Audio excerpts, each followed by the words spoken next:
with the Indie AF podcast, and we have a special guest. We have Aloe Blacc in the building. How are you? I'm really good. Thanks for having me. Yes, of course. So the first question we like to ask is, what makes you so independent? What makes you an Indie AF? Indie AF because I don't like inefficiency, and when you're working with inefficient infrastructure and bureaucracy, it just goes slow. Yeah. And you can't feel free or have real creative flow when people are blocking you. So what started out for me being Indie AF is that I was making music in my bedroom from freshman year in high school. Yeah. And then eventually I got a chance to work with major labels and indie labels and all that kind of stuff. And I'm back indie because it just completely, totally independent because I just love the freedom.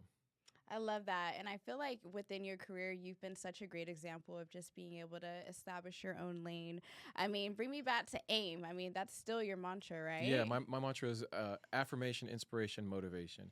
I make songs in all different genres. So when people say, are you hip hop? Are you soul? Are you pop? Are you dance? I just say I'm AIM. I'm all about message. I want to inspire people to be their best selves, and to achieve their most impossible dreams. Yes. So, over here at LRG, when we found out that we were going to get you to come in, we were so excited. They were like, we got to pull up some of the old catalogs that we have of Aloe. So I want to just show you and bring you back to this time. Oh, yeah. Do you remember this with you and Exile? Right over here. Yes, Back in yes, the day. yes. Okay, and then what's another one? Let's see. Exile, and there's blue as well. Yeah, there's blue. Wow. Look at all Entire of photo these. shoots. The Yeah, we entire probably photo shouldn't have done shoots. the upside down one. I don't know why we did that. That's crazy. Just being young and stupid. Yeah. So how old were you here? Oh Bring my me back to gosh. these times. I want to say that's early. It's probably 20 years ago. Wow. Maybe more than 20 years ago. And I think I just graduated high school. I was in college, but we were still making a lot of music, still doing hip hop as my main focus. Yeah. Before I translated it into singing and started writing soul music and all kinds of other stuff.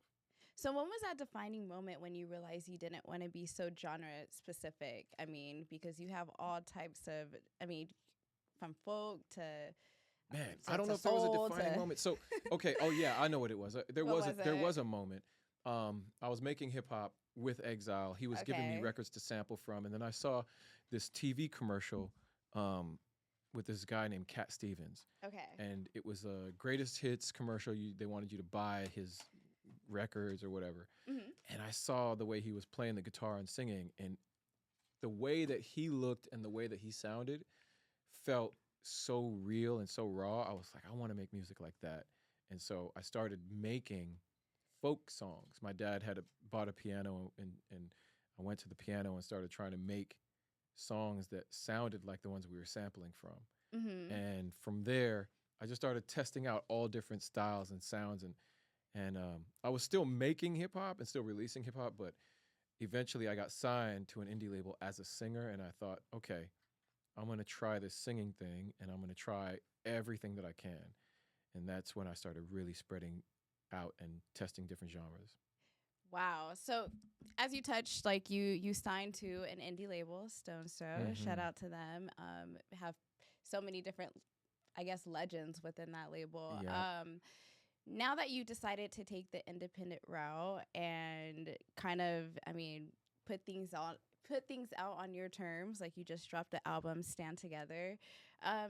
Tell me what has changed since then. So just being a little bit more intentional about the kind of songs that I write and the music that I release. Mm-hmm. So I'll make 100 different kinds of songs, and I'll decide what message the world needs. Yeah. And in some cases, the songs that I make aren't going to be appropriate for the messaging that I want to deliver in that timing. So I'll just hold on to those, and maybe they'll never come out. Maybe I'll accidentally do it live on a show at a performance or something, but not official release.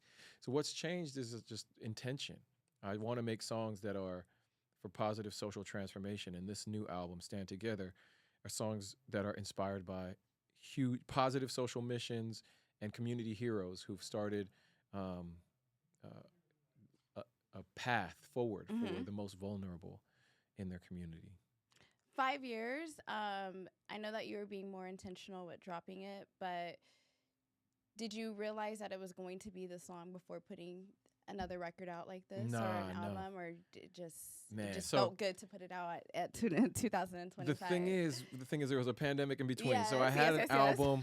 I had an album ready for 2020. It was about to take off. Oh, and then the pandemic slowed everything down in terms of marketing, promotion, travel. So I just let time be my guide and recognize, okay, if the world is slowing down, okay, maybe this is an opportunity for me to chill and just be with my family, right? 2020, my son is 4 years old. My daughter is 6, and I'm trying to be dad and like be around the family. And so I took that time to just relax and not be away. And and then when I started to work on music again, fast forward, look up, and so much time has passed. It's 5 years. I don't want there to be. I want to try to release an album every year if I can. Okay. The metabolism for the industry is so quick, but I've been on this 4 to 5 year trajectory. Okay, so my first solo album was 2005. Second solo album was 2009, and then I signed to Interscope and released an album in 2014, I want to say.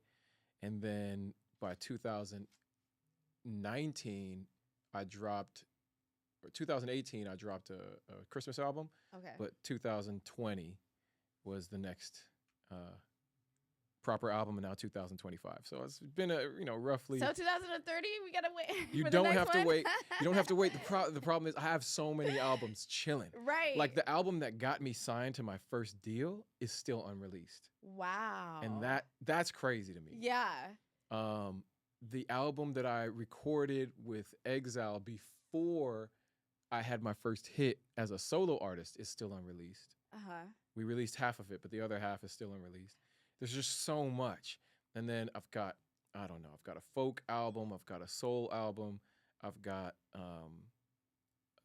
this crazy. What's really crazy is I hear other artists come out, and I'm like, damn, I did that 15 years ago. Wow. And I still didn't release it. And it's like, okay, I'm ahead of time. And it could be a bad thing, like, oh, I'm ahead of time and I'm missing my moments. But I've had moments. So I can't even be mad. I'm surprised from the album from 2020, you didn't go ahead and pull songs for Stand Together, or was it a completely different theme? Were you talking about something completely different? The album that came out in 2020 was completely different. That was focused on family, and it was actually just the right time. Okay. Because it was time for me to focus on family. Right. The Stand Together album that I just released is focused on community. Right. Mental health too. There's and there's a few songs on there that do touch on it. So My World is definitely it represents an organization called the Cafe Momentum, and the way that it ties in with mental health is that they employ youth who are justice involved. And if you're justice involved as a youth, certainly there are some mental health implications there, whether it's a cycle of trauma from your family or, just things that you've been through. And then there's this other organization called The Phoenix, which is an addiction recovery organization. And of course, addiction is certainly a mental health struggle as well. So I love how you play so many different roles, and also just being an activist. The first time I think when I first started doing this whole interviewing type situation, media host, I did a charity event with you years ago in Santa Ana. I think KRS-One performed as well. Okay, I remember this, yeah. This was years and years ago, but it's just a really great defining moment for me right now to just be sitting, with you and being able to have these conversations. And I was doing some research, and I didn't realize your wife was an interviewer too at one point. Yeah, she like a really big deal. She was a big deal, and she still is a big deal. She started as an MC.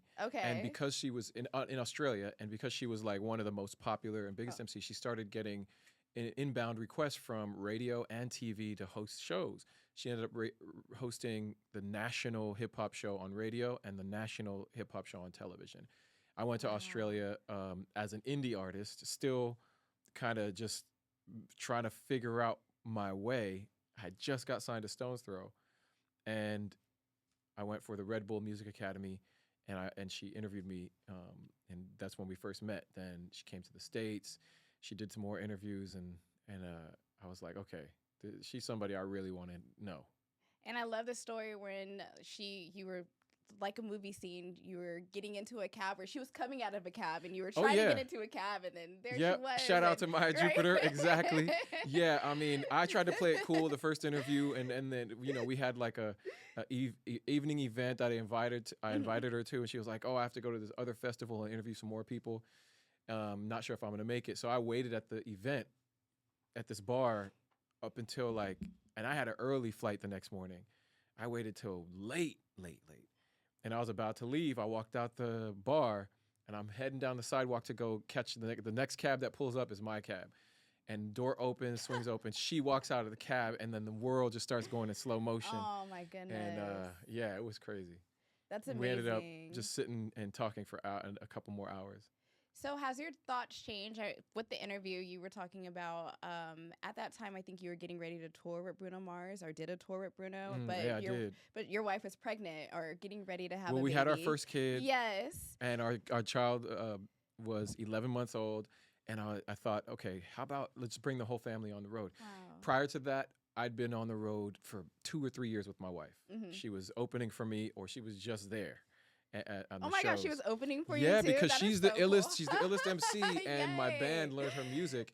And when she would get off stage, people would be like, "Okay, we're good. We don't need to see Aloe," because she's that fire. Anyway, I brought them on the road with me to open for Bruno Mars, and my daughter was 11 months, and we stopped in Maryland. I dropped them off at her uncle's place. And I was like, I'm going to go do this show. I'll be back, later tonight. And as I'm walking onto the stage, I get a text message, a video, and my daughter's taking her first steps. And I was like, man, that's the whole reason I brought you on the road with me, so I don't miss these moments. But it just made me feel even more like, okay, I'm not going to stop doing shows, but I'm definitely not going to be on the road. I'm going to go do a gig, and I'm going to come back right away. And so I started doing lots of private and festivals.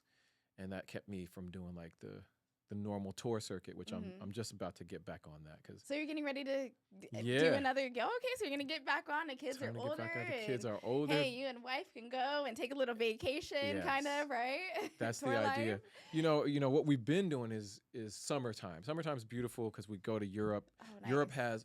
You think Coachella's big? Europe has a Coachella in every city every week. Really? Right. So, okay, I didn't know that. So we will post up in Berlin. I'll get an Airbnb. The family's there. I'll fly out to somewhere in Poland or somewhere in Belgium or somewhere in Italy, go do a festival and come back home to Berlin and be with the family for 3 days and then fly out again. So that's a beautiful existence. The pandemic threw a monkey wrench in that, but it's about to pick up again. As far as fans, how would you say the difference between the U.S. and then also Europe and cross countries? I think how does it vary? There are amazing fans and audiences everywhere. I really do, though, appreciate what has happened for me in France, because that's where I first started to really bubble in terms of the superstardom, or at least songs going to radio. And then Germany, and Germany's been a really, really solid territory for me. Mm-hmm. I feel like in Europe, people appreciate music and all kinds of music. They've had to accept English language music. In the U.S., we've never had to accept other language music. Yeah. And Latin music has made its way, so Spanish-speaking music is making it to mainstream radio. Some Korean-speaking music is making it to radio, but it's not like it's still a novelty. Yeah. Not like how Spanish has made it and is kind of, it's here to stay. I don't know that we're going to ever get German or French, So So we always have like a bunch of independent artists that come, and I've never heard anyone yet really try to reach and broaden, outside of just the U.S. Mhm. How did you take that approach of being able to be recognized like all throughout the world? Well, You it didn't started. just stay out It here. started early. In Okay. the early days when I was actually, I would go to, yeah, I'd go to Europe, dressed in all LRG actually, Yay. because I was really tight with all the founders, the early crew and the employees, Mhm. and I toured all through Europe as an MC, rapping. And then when I came back singing, a lot of that audience came and followed me and gave me so much love that it helped sustain my career. And then it translated back over to the U.S. I ended up signing with labels that recognized, oh wow, Mhm. if he's doing it over there, we should definitely have him here doing it. What made you want to actually stay and like move the family out here to the U.S.? Because you could have easily just stayed over there in, in Yeah, no, Europe I and mean, Australia. I easily Yeah. could have, but you know what? There's something about the novelty. If you're in Europe, and I'd seen some artists do it, they move to Europe to try to just like, oh, I make more money here, I'm going to stay here. Hmm. The novelty wears off when you're there and you're not special anymore. You've got to give a little bit of distance. Absence makes the heart grow fonder. So your fans need to feel like, oh, this is a special artist coming from America to see me. Not, Okay. oh, I saw him at the grocery store last week. Right. No, I feel that. So you talked about you're not afraid to miss a moment because you've had so many big moments. What would you say are some of your highlight moments with all that you've done? You've done so much. Like I was literally scrolling through your Spotify and I couldn't even stop. There's so There's many okay. songs that you have, Aloe. I mean, there's moments that are public, but then the private moments are crazier. So Okay. when Obama was president, he invited me to sing at the White House for him and just his staff. That was crazy. It's like this 200-year-old piano in the West Wing or whatever it is. No way. And I had my friend um, on the piano, and it was a special moment. My wife Okay. came with me, and we sat next to Michelle Mm-hmm. and had dinner. There was this other moment where I went to Europe and I performed in it was a really private event. It was a fundraiser for Maybach Foundation, and met Quincy Jones sitting in the front row. And that's one of like your idols, Yeah, right? one of my idols. This other moment, I'm in London. I'm performing on this TV show, and there's on the sound stage. There's 5 bands. It's my band. There's the Black Keys across from me. There's Elvis Costello. There's Neil Diamond, and then Alice. What was it? On the right side of me, dancing to my music as I'm performing, is Paul McCartney, Wow. whose band is also there. So he's part of the show. Uh-huh. So the moments are crazy. They get crazier. In terms of the songs, I never would have imagined any of my songs becoming bigger than Orange County, bigger than L.A.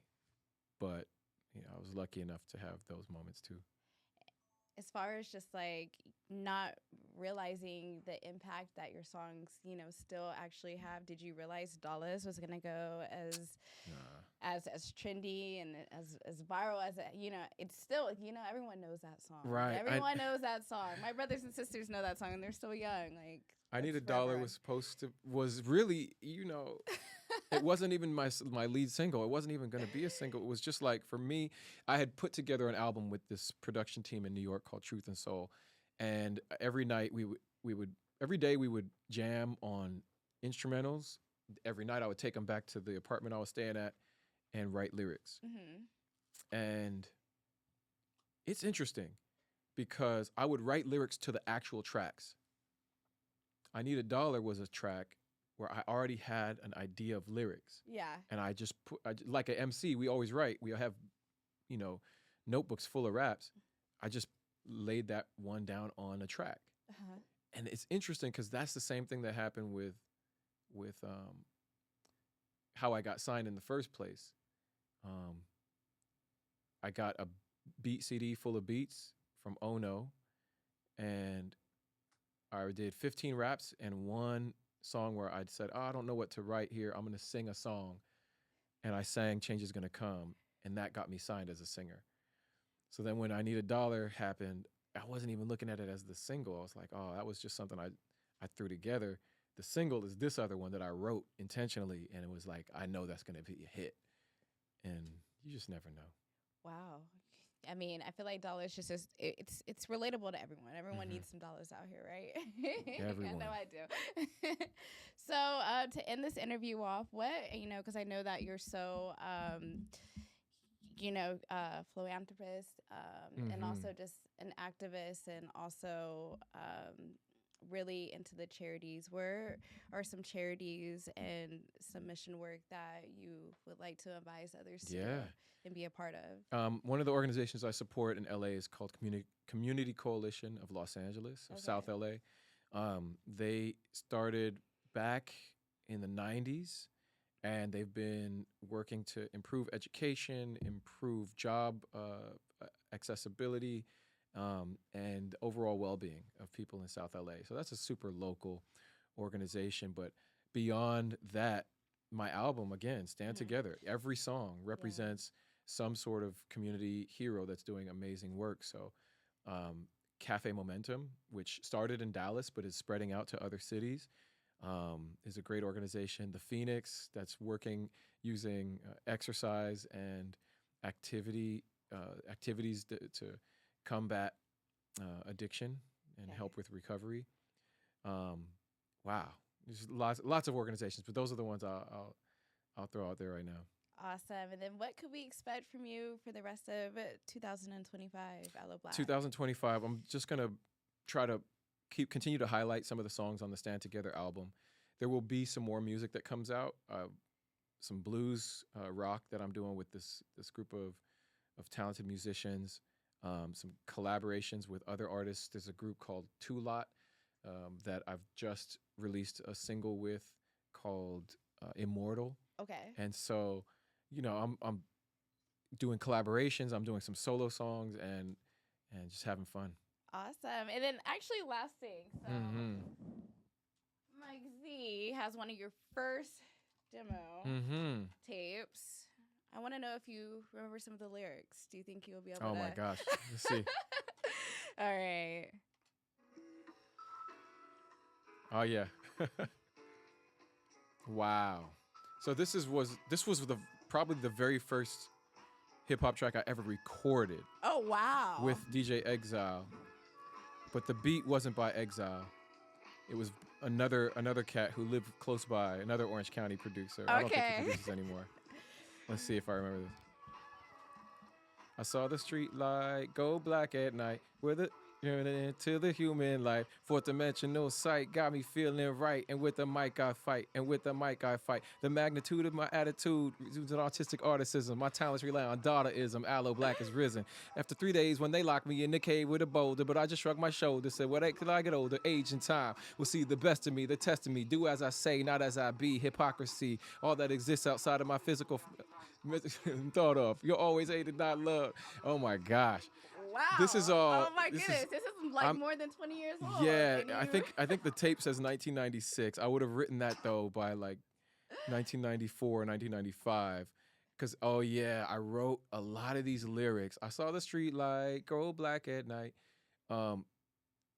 There were lyrics in that song that is all like allusions from classic rock. I was working at a bagel store. Okay. The manager would always play classic rock, so I just take lyrics or song titles and throw them into my raps in between customers. And that had to be. I can't believe you remember. Wow. Yeah, you almost remember the whole almost 20 years. 20 years for sure. You got a really good memory. Wow. It's all those academic papers you've been reading, right? I guess so. Keeps your memory sharp.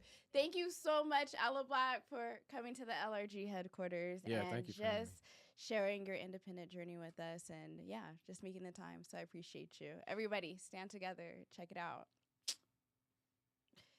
Thank you. Thank you.